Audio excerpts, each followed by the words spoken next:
Good morning. It's Kinninigan. We're gonna talk about Marduk, one of the Igigi gods, and someone had asked me if I'm still working on my book. Of course I am. We're gonna nerd out. Um, I'm gonna read you a rough draft description of Marduk.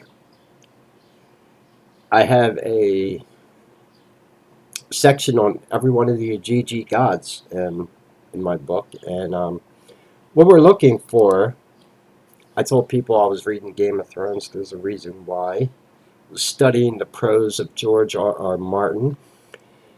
We're going to go through this. I'm going to read this, and what we are looking for is Germanic words that I may have used in my prose, and we're going to replace them with Latinate equivalents, which will make my writing seem more authoritative, more scientific for nonfiction. If you were writing high-end fantasy, you would want to use more Germanic terms. You know that English is one of my worst subjects in school, so this is not easy for me. I was better at science and mathematics. Okay, so the Igigi gods. I've actually read it before. In the beginning of this chapter, I actually write about what the difference is and the debate about the Igigi compared to the Anunnaki. They are referred to themselves as the Igigi, and the source for that is a Babylonian grimoire that I have on Babylonian sorcery and cuneiform tablets that actually say Igigi in them, specifically to the evocations of Ishtar and Marduk. So it is 100% confirmed. And this is the University of Pennsylvania. Here's my sources. University of Pennsylvania website, right here. OARC.museum, upenn.edu. So I have sources for anyone, because there's going to be a lot of people that are going to try to deconstruct my book. There's a Latinate word for you, deconstruct. If the Germanic term for that would be build. Yeah. So the Igigi gods, and we're interested in Marduk, and I'm going to tell you something about them. Okay, we're going to read about Marduk, and that's it. Now, Marduk is the founder of Babylon. This is how he is represented on the gates of Ishtar. Um, it's not a real animal, as you see. This is obviously a reference to genetic engineering, but you will notice the very reptilian chicken-like feet in the back, the front paws of a lion, the head of a snake. It's a mixture. And then ultimately the form that they would choose to identify as I recently made that video, would be the vulture, which we see on Göbekli Tepe. And there's a stele of vultures that I just made a video about. They then abandoned the vulture icon and switched to the eagle. And that story's still going on. So, I'm going to read about Marduk. Marduk, in Mesopotamian religion, the chief god of the city of Babylon and the national god of Babylonia. As such, he was eventually simply Bel, or Lord. Now I'm going to give you some context in here that I didn't put in originally. Lord is theorized to be an anagram for Loyal Order of the Royal Dragon. God. They invented these words, okay? But God is possibly an anagram for Galactic Order of Draco. Just saying. Originally, he seems to be a god of thunderstorms. Now, each one of the Igigi is associated with an element, as in black magic. Marduk is fire, because that's creation. He is the Babylonian god of creation. He is one of the highest gods in their pantheon. Which is very suspect that Zechariah Stitchet was always talking about Enki and Enlil, who, with the pantheon of the Igigi gods, Marduk is more important. He barely ever mentions Marduk, yet he founded Babylon. He's associated with fire. Enlil is associated with thunder. He's the god of lightning. Enki is the god of water or healing. Anana or Ishtar is earth, Mother Earth. So they each have an element associated with them also. This is kind of metaphorical. And half of what we know about ancient Babylon, like referring back to the Grimoire, is based in black magic, even their own cuneiform tablets. Most of them are very occultic in nature. This is why they're quote-unquote missing parts in museums, because they can't put the full incantations out there in the public. So, that wouldn't be good. Seriously. He also creates the zodiac, and you know there are 12 signs in the zodiac. I'm going to tell you a little secret here. It's theorized, we don't know how many Igigi gods there were, but I'm pretty damn sure it was 12 to symbolize each symbol of the zodiacal signs also. Marduk, being the creator god, would either, in that sense, be Aries or Leo. Probably Aries. That is, that's mutable fire, which kind of happens in the creation of the world after the fall of Atlantis. So I said we're going to give you some insight. We're only reading 2 paragraphs, but I'm giving you lots of context with this, okay? Because this is going to be heavily edited. This was just a rough thing that I put down, okay, just to get some basic facts on paper here. Yeah. Okay. Relates to Marduk's rise to such prominence that he was the god of 50 names. That's correct, and that's another thing that you can get that I actually found out. Like a lot of the demons that we know, like in our Christian pantheon, are actually renamings of some of the demons from the Lesser Key of Solomon. Some of them are not reptilian. Some of them are actually Zeta Reticulan. And then we have other gods, which are renaming of some of the...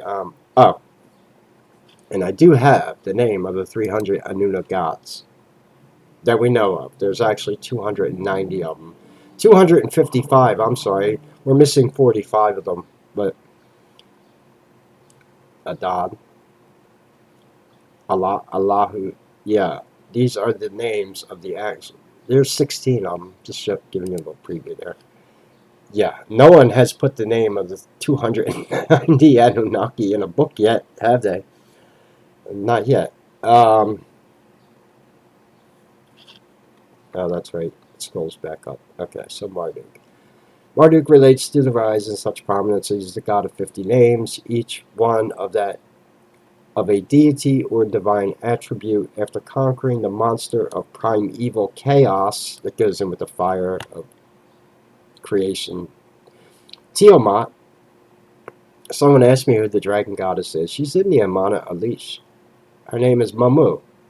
Mamu Tiamat, she who bore them all. Because it's actually going to be probably one of the opening statements when I write this book. You know how, like, in the beginning, they'll have a page with a quote on it. Yeah.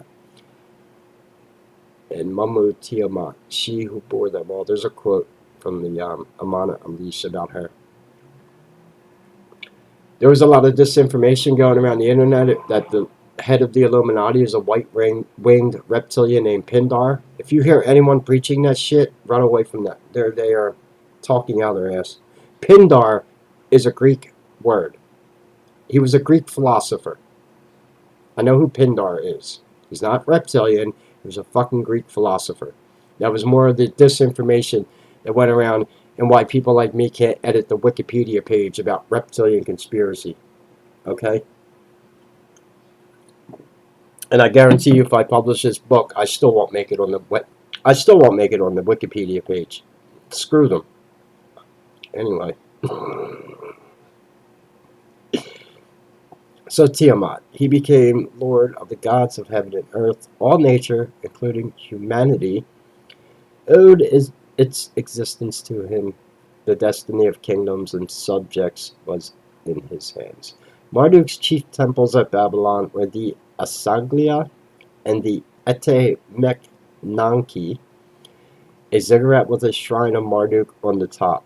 In the Asigila, the poem Anuma Elish, there's a mistake there, that should be capitalized. was recited every year at the New Year festival. That's basically their creationism story. Talk about being fucking narcissistic. You make all your citizens gather in Babylon, and you read the Amana Elish how Marduk created you. And this is, do you really want to live in modern Babylon? You want to talk about narcissism to another level.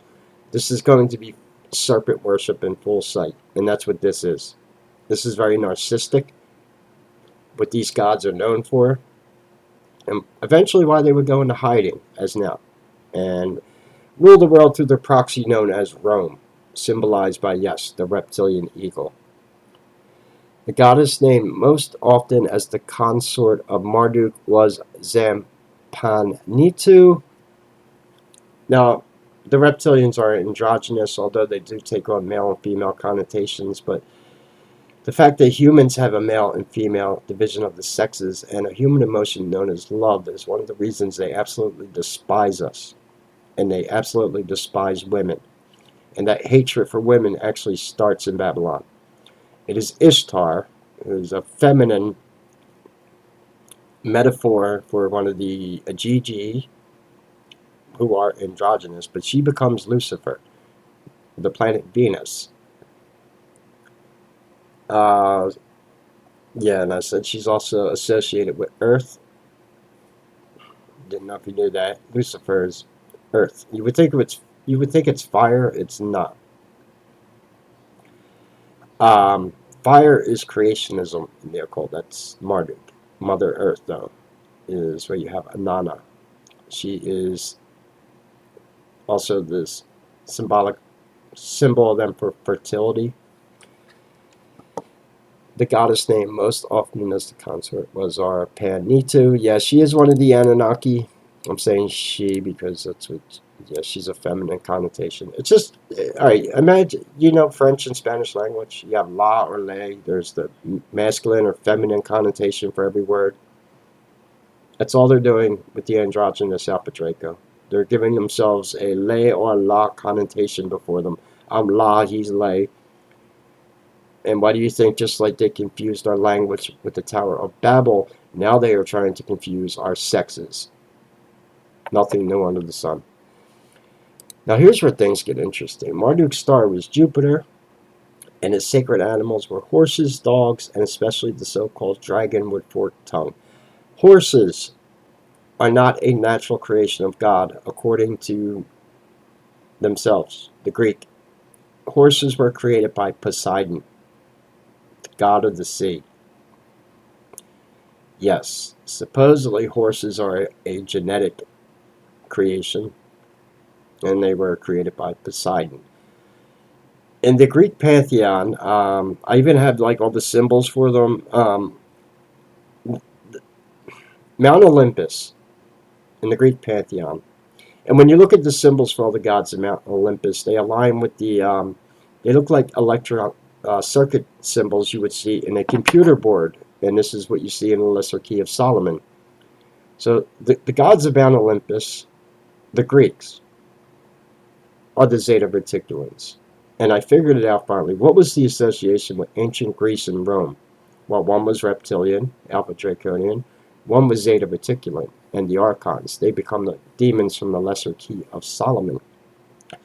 Quite possibly, too, the 72 Pharisees who crucified Jesus were the 72 Archons from the Lesser Key of Solomon. Makes a hell of a lot of sense. The Alpha Draconians try to wipe their hands clean of the crucifixion of Jesus and blame it on the Jews and blame it on the Romans, which is what they do to this day, blaming other people for shit they do. They destroyed the fucking planet, now they're trying to make you pay for it. Yeah, whatever. Nothing new.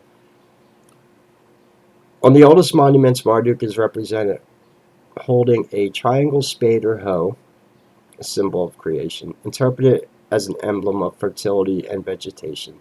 He is also pictured walking or in his war chariot. Now, he's not the god of war. The god of war is the Igigi god known as Ninurta. Yes.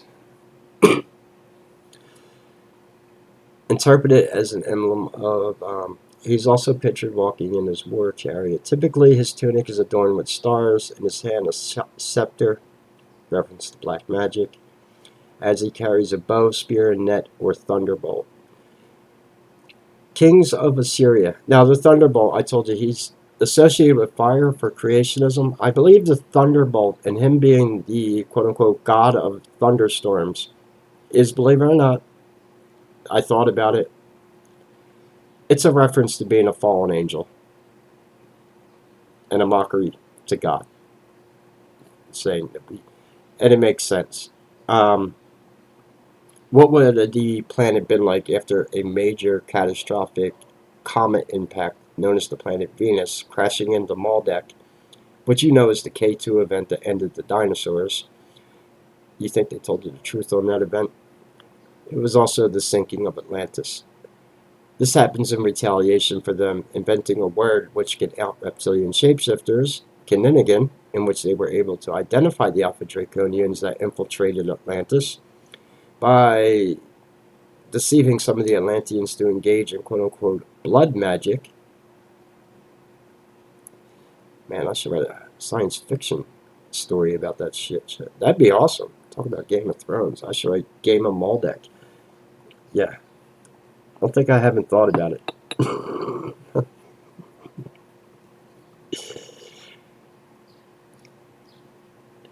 Marduk was later known as Bel.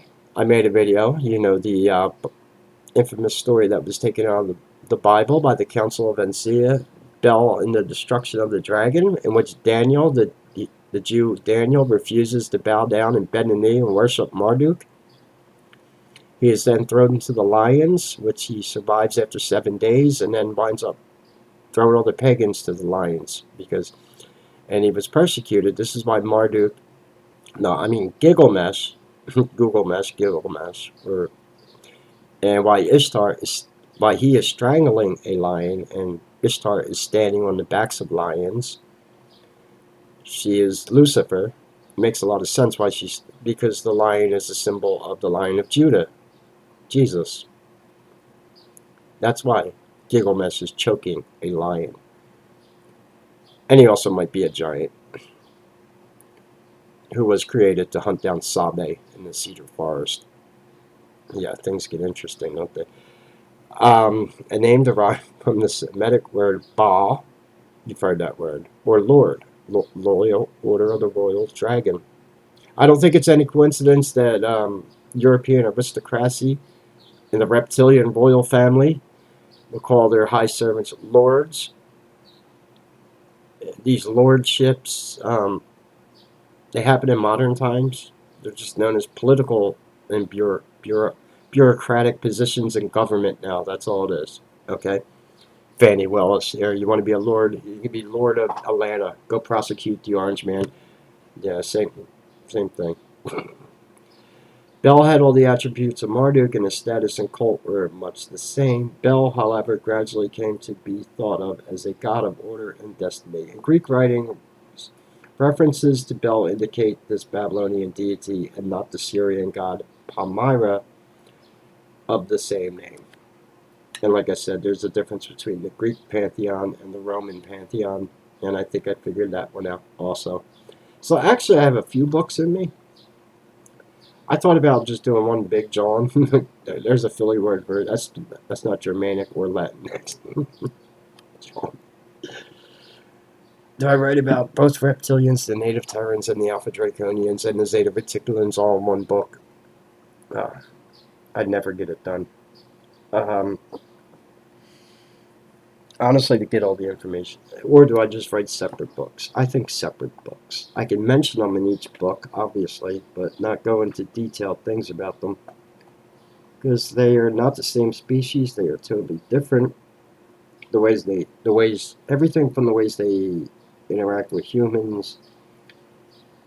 And at the end of the day, you are very unlikely as a human to run into any one of these species. And if you do, I'm not going to call anyone a liar, but native Terrans, for example, do not shapeshift. They use visual mimicry, which is a power of the third eye, which they, being a million-year-old serpent species, they've kind of perfected their brains why we are being dumbed down and having our pineal glands calcified. Jay, who would do that? Why would humans do that to themselves? Unless the only people that are allowed to activate their pineal glands without going on the radar too much are black magicians, and that's called the left-hand path. Oh, all right, I just took my glasses off. Yeah, I have reading glasses. All right, I can see again. So anyway, yeah, got a little bit of editing to do here. It's coming along. I just kind of want to show you the direction I'm taking with this book. I am not. This is not going to be like David Icke's Children of the Matrix, where I don't know, mention the word reptilian about 10 times in the whole book, and the rest is just. Although I will be put in the same book category, I had to figure that one out. And regardless of what I do, it's going to be classified under occult or New Age. And quite honestly, half the publishers out there I don't fucking trust. Who's really publishing quote unquote New Age books out there? I don't expect to be picked up by David Icke's book company, nor would I want to be, because they're probably a Freemason run company. Just saying. I got to be very careful of who I decide to publish with so they don't steal my shit like they did to Jordan Maxwell. They could say they own my book and they can retcon my book and do edits to it and write shit in there that fits the agenda, right? Like I said, the information could be too good, but I do have to find a way to protect my information. I don't mind sharing small parts of it because this is what I do on YouTube all day. I give lectures about this shit. So it isn't like I'm like holding over some sacred information in my book that you have to buy to become. No, I've done videos on Marduk, the Igigi, the Anunnaki, and I plan to do more. But I just want to show you guys how progress is coming along, what I'm doing here. I see a few things that I need to edit in this. I don't think it's too bad for a first run through. I got most of the basic facts there. I got one for Marduk, one for Enlil, and one for Enki. Everyone loves Enki. I think people just like saying Enki. Enki, Enki, Enki. You know, there's a story that was taken out of the Bible in the Old Testament, Moses and the bronze serpent, which was idolatry. It was Enki worship, where Moses, the manna fell from the sky, and the Jews had died, and Moses asked God what he needs to do so the Jews don't die, and he told him to build a standard and mount it with a serpent. Idolatry. He made Moses build a standard, which is a cross, basically with a serpent wrapped around it, which is also a mockery of the crucifixion of Jesus Christ. And the wife of Moses was Akhenaten, the queen of Sheba. That's a secret of the Freemason. Thank you for staying tuned into my video because I'm full of occult knowledge. You see why they hate me so much. I spout out shit like that because people accuse me, oh, he's a Freemason. And bullshit. No Freemason is going to tell you Akhenaten is the wife of Moses. And she was the queen of Sheba. And she had sexy time with King Solomon. Yeah, demonic whore. And the whore, taken in the right context of what it actually means, according to the Babylonian definition.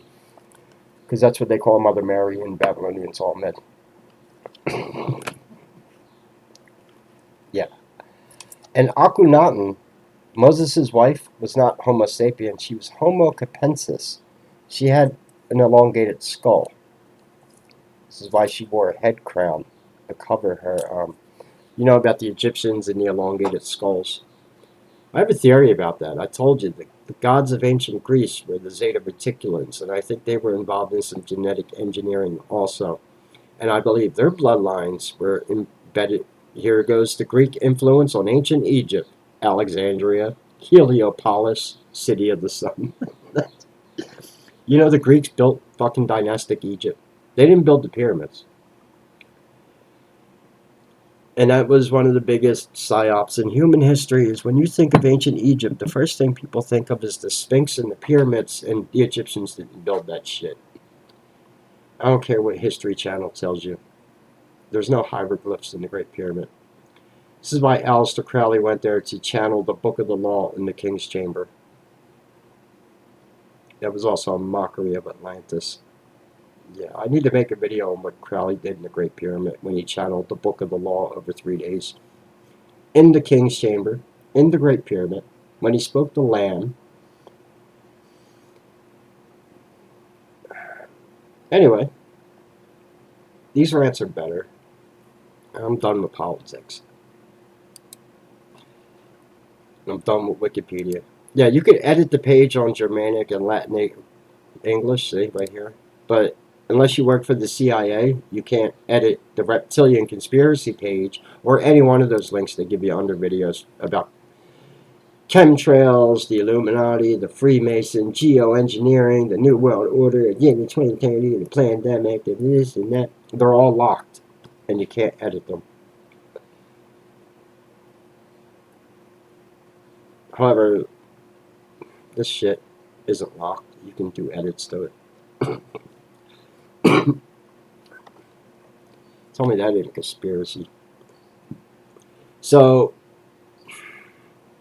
this is another frustration with Google. They're going to use Wikipedia as a link or an authoritative news source, and it's manipulated by, yeah, it's a bunch of bullshit. That's what it is. I guarantee you, I publish a book, no matter how good it is about reptilians, I will not make it to that Wikipedia page. Because there might be some truth in my name.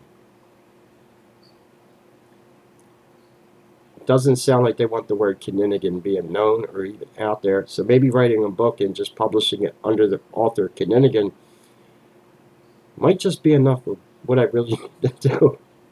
They're going to...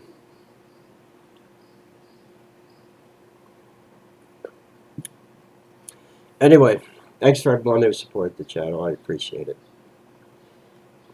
I'm done with them.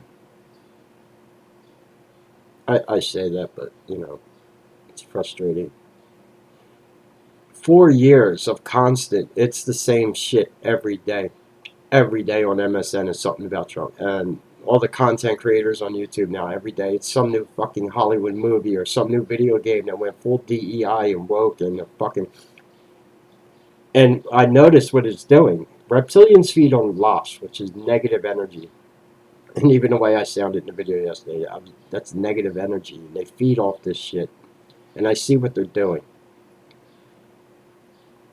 Yeah, the agenda's failing, but they're also feeding off the negativity it's bringing from both sides. Can't we all just get along? So yeah, I'm going to be a little mindful here with writing. Try to use more Latinate rooted words. It'll put more authoritative news source into my book. I suck on that, Google. That is true, though. It will give it more of... You don't realize it as you're reading, but it does have that effect in a subliminal way. Try to look for other words in here that are good examples.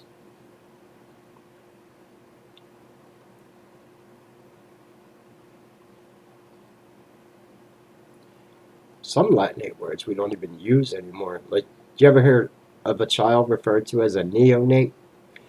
Now, when I was talking about I never had to look a word up when I listened to Game of Thrones with George R.R. Martin, I got through, because his prose is so simple, but he's so good at it. He never uses words like this that you have to go look up, because I never heard the word neonate. Neo means new, like a neophyte is a new initiate into an occult order. Neo, new, but Nate, yeah, that, or infant, that would be the Latinate equivalents, or child, baby, kid, or newborn. These are some of the words that, yeah, you might stray into Germanic terms because simply we use them more often. It's just more familiar.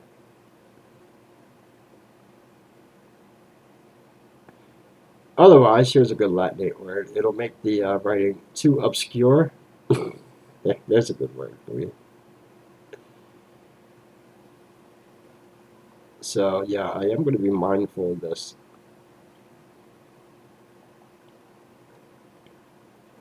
Obviously, I told you earlier, the better word to use in my book wouldn't be lizard people. Uh, serpent is the perfect word to use. Serpent. That's what the Romans referred to the Draco as, a snake with a heightened sense of intelligence. Snake being a reference to Thuban, or Draco, the Alpha Draconian star system. Alright, there's going to be I'm writing a chapter on everything. The who, what, where, when, why, how is all getting answered in my book. That is like the 6 basics of journalism, which no one knows how to fucking do in mainstream media anymore.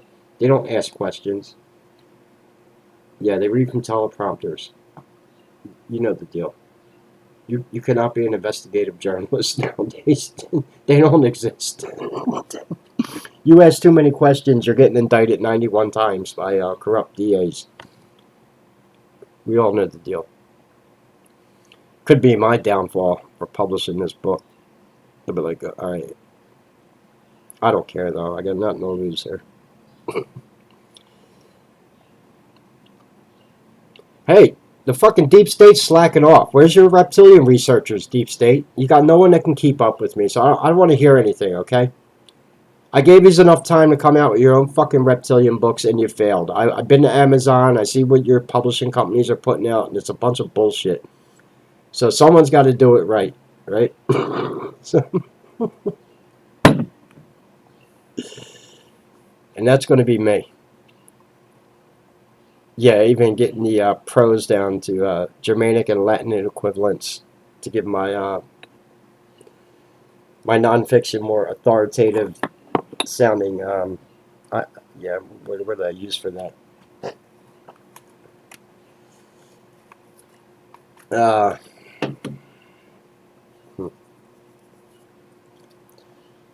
We're gonna have to pull the thesaurus up. Yeah, that's another Greek word.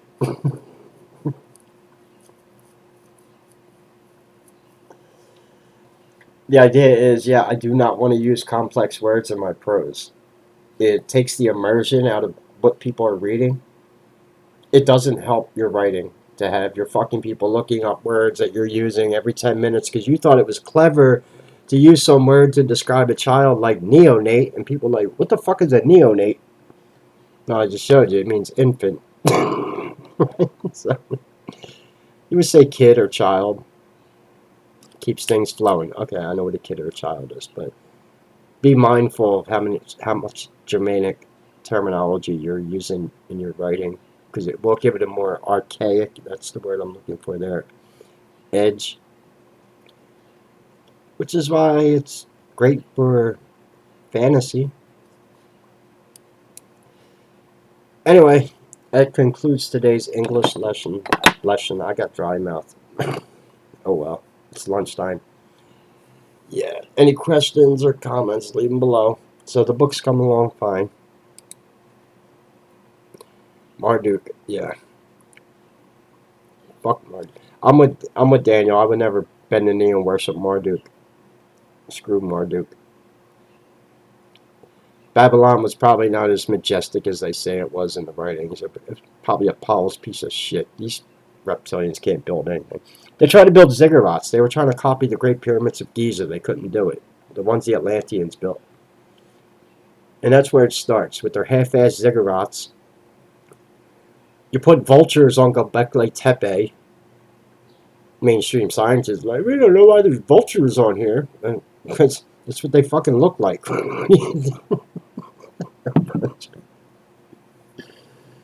Yeah, answers are right in front of your face. It's not too complicated.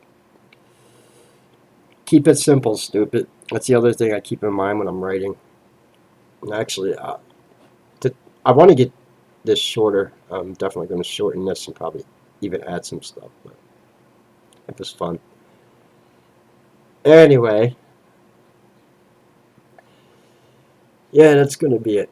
Book's coming along fine. Wish me luck. I'm going to need it for publishing this. I expect to ruffle some feathers, pun intended. Questions or comments, leave them below. God bless and take care.